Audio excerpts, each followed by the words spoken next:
Agar manfaat program TMMD ke-110 Kodim 0813 Bojonegoro dapat dirasakan oleh seluruh kalangan masyarakat, anggota Satgas bersama pemerintah Desa Ngerancang melakukan anjang sana ke warga Dusun Ngengo membagikan bantuan sosial sembako.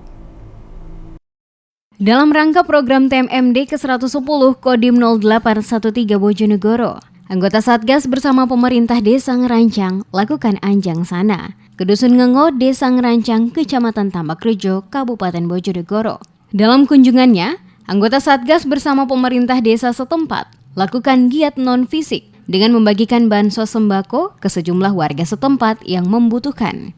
Yadi, salah satu warga Dusun Ngengo, Desa Ngerancang mengaku senang dirinya mendapat bantuan sembako dari program TMMD ke-110 Kodim 0813 Bojonegoro.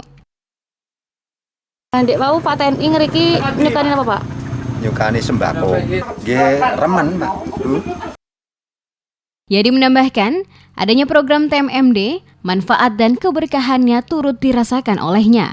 Dengan bantuan sembako yang didapat, akan membantu tercukupinya kebutuhan sehari-hari.